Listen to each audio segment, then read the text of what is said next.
you know, that feeling right when Hmm. you're in a relationship. Right. And you get to that point Yeah. where you kind of both know Oh, yeah. you need to talk about something, You just know. but nobody wants to say it out loud. It's like floating there. Yeah, exactly. An Hooked up. elephant in the room. Mm-hmm. It could be early on, Sure. like a few dates in, Uh-huh. and it's that awkward. Yeah.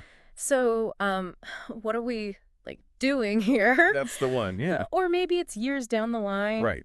And it's more like, are we, you know, building a life together, Yeah. or are we just really good at sharing a Netflix account? Oh, yeah, yeah. But either way, it's the talk. It's inevitable. And it's crazy how just the idea of needing to have this conversation can suddenly make everything feel so serious. Oh, absolutely. Just that thought, hey, we need to talk, Oh, yeah, yeah. just throws you into this Total spiral. spiral of what ifs. Right. Like your brain immediately goes to the worst case scenario. Totally. It's like we're wired to expect some huge shift. Exactly. You're like, okay, is this the breakup talk? Uh-huh. Are they moving out? Yeah. Are we getting married? I wasn't ready for that. All of the above. It's this wild mix of hoping for the best, Mm-hmm. but also bracing yourself for the absolute worst. Definitely. And the worst part, you have to like act normal while this internal turmoil is happening. You're putting on a brave face. It's exhausting. It is. There's so much vulnerability in that moment. Yeah. You're putting your feelings out there, your expectations, Right. Yep. and there's no guarantee they're going to line up with the other person's. It's scary.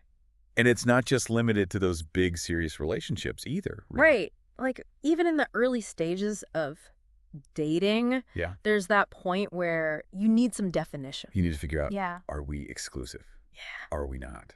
And that can feel just as awkward. Yeah. Oh, totally. Like, who brings that up first? Ugh, I know. It feels like no matter when or how you try to have this talk, Yep. it's just inherently uncomfortable. It is. It really is. Like, have you ever tried to have a super serious conversation, Uh-huh. but you're also secretly checking your phone Oh, yeah. just to avoid making eye contact? Distract yourself. It's that level of awkward. It's the truth. So for this deep dive, Yes. we're going to try to break down this universal experience. We're going to unpack it. The talk. Mhm. It's often dreaded, but it's a conversation that happens in pretty much every relationship. In some form or another, yeah. And maybe by understanding it a little better, Right. we can take away some of that anxiety Hopefully. and learn to navigate it a little more smoothly. I think so. So let's jump right in. Right. What is it about those words, we need to talk, Mhm. that immediately sets off alarm bells? Like, what is it about that phrase specifically Mhm. that triggers so much worry? Why is it the relationship equivalent of nails on a chalkboard? Well, I think a big part of it is just how vague it is. Right.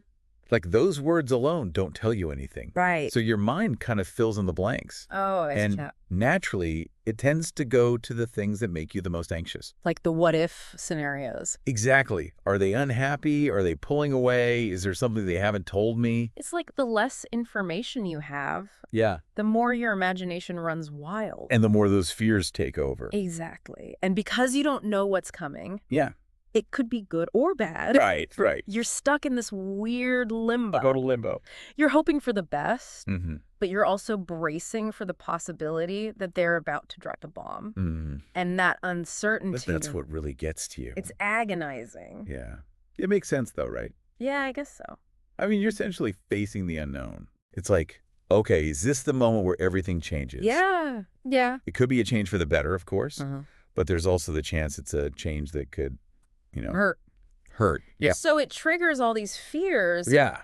about rejection, about the relationship ending, Sounds about losing what you have. It taps into some pretty deep-seated stuff. So, okay, we get it. Mm-hmm. It's terrifying, It can be, yeah. but we can't just avoid it forever, right? I mean, you could try, Yeah. but probably not the best strategy. So how do we actually have this conversation, Yeah. like in a way that doesn't send both people running for the hills? Right.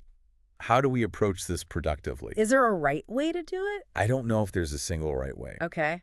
but there are definitely things you can do Okay, yeah. to make the whole experience a lot less painful. Tell me everything. Well, first and foremost, I think honesty is key. Okay, honesty. Both people have to be willing to say what they're really feeling. Mm-hmm. about their needs, about their expectations for the relationship. Yeah, but isn't that the hard part? It can be, yeah. What if you're honest Yeah. and it turns out you're not on the same page? It's a risk. It's scary. It is. But you're saying, like, even if it's uncomfortable, Mm-hmm. being upfront is better than trying to sugarcoat things. In the long run, yes. Okay. Think about it like this. Hmm. Avoiding these tough conversations, it's like ignoring a problem. Okay. It might feel better in the moment Yeah. to just pretend it's not there, Avoid it. but the problem doesn't go away. Right. It just keeps growing under the surface. Makes sense. So, yeah, honesty might be tough in the short term, Mm-hmm. but it's essential for building a healthy, lasting relationship. Okay, so honesty is crucial, It's the foundation. but what about timing? Oh, timing is huge. Right. Like, you can't just spring this on someone out of nowhere. No, definitely not. Hey, honey, can you pause that video game? I need to dissect the entirety of our relationship with you right now. Not ideal. No. So, how do you even start this conversation? Well, I think it's important to be intentional about it. Okay. Like, choose a time when you can both be fully present. Mm-hmm. No distractions, no time pressure. Right. So not while one person's rushing out the door? Exactly. Yeah. And definitely not during a commercial break of their favorite show. Noted. But even then, just those words, we need to talk, they just feel so heavy, you know? They do. Is there any way to, like, soften the blow a little? Absolutely. I think starting with something a little more open-ended can help. Okay, like what? Instead of, we need to talk, Yeah. you could try something like, hey, I've been thinking about us. Okay. Or, I was hoping we could find some time to chat about how we're both feeling. Yeah, I see. It's less about delivering news Right. and more about just starting a conversation. It feels more like an invitation. Exactly. It invites them in rather than putting them on the defensive. I like that. And it can feel less intimidating too, right? Definitely. Less like an interrogation. Exactly. But what if you have specific things you want to talk about? Like those, what were they called? Red flags. Yeah, red flags. Mm-hmm. Those little things that have been making you question things. Right. How do you bring those up without making it sound like an accusation? Well, I think the key here is to focus on your own experience. Okay. Instead of pointing fingers or saying, you always do this or you never do that, Mm-hmm. try using I statements. Like, I feel. Yeah, exactly. I feel this way when this happens. Okay, I see. So, for example, instead of saying, you never talk about the future, Right. you could say, I've noticed that when I bring up the future, I start to feel a little anxious. And I'd love to hear your thoughts on that. Okay, yeah. It shifts the focus from blaming them to expressing your own feelings. It's less confrontational. Exactly. It opens up a dialogue. So even when it comes to those potentially tricky topics like red flags, it's all about approaching it from a place of vulnerability. Vulnerability and honesty. And again, it goes back to that idea of not ignoring the cracks in the foundation. Right. Because if you do, Yeah, they're just going to keep getting bigger. exactly. And eventually the whole thing could crumble. Okay, so you've had the talk, you've been honest, you've talked about your concerns, Mm-hmm. but what happens when you realize that you and your partner have completely different visions for the relationship? That's a tough one. It is. I mean, that's where those red flags become even more important, right? Absolutely.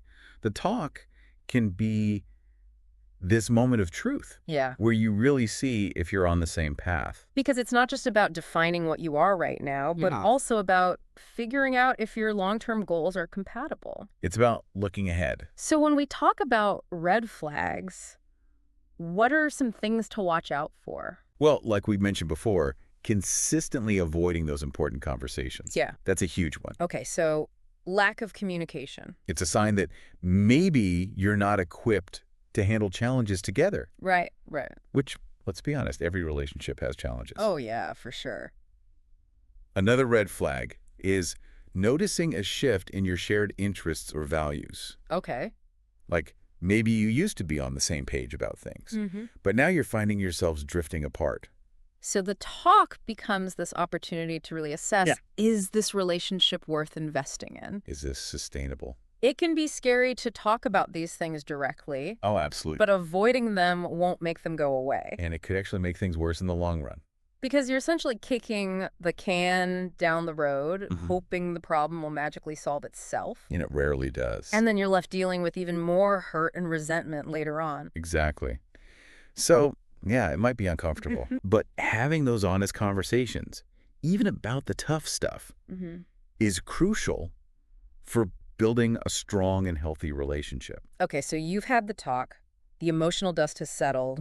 What happens next? It varies, of course. Yeah, because it's not like everything just magically goes back to normal, right? Right. What are some of the possible outcomes? Well, ideally, the talk brings more clarity. Okay. You understand each other better. Even if some of what you talked about was difficult, Yeah. you might feel more aligned, more connected. Like you're on the same team. Exactly. You've faced this challenge together, Yeah. and you've come out stronger. But then there's also the possibility that the talk reveals some pretty fundamental differences. Right. Differences that might mean you need some space. Yeah. Or maybe even that the relationship isn't the right fit anymore. It's a tough realization, It is. but sometimes it's necessary. Right. Because staying in a relationship that isn't meeting your needs, that isn't making you happy. Right. That's not fair to either person. It's not. So I guess the next steps really depend on the conversation itself. On how honest and open you were both able to be. Absolutely. If you both genuinely listen to each other, then the aftermath is more likely to be, well, productive. Yeah. Even if it involves facing some hard truths. Because at least you're facing them together. Exactly. And that's what matters. So the talk can be a breakthrough. It can be. A moment where you deepen your connection. Or it can be a wake-up call. Yeah. A sign that it's time to move on. It's a turning point. But either way, it forces you to address the things that might have been simmering beneath the surface.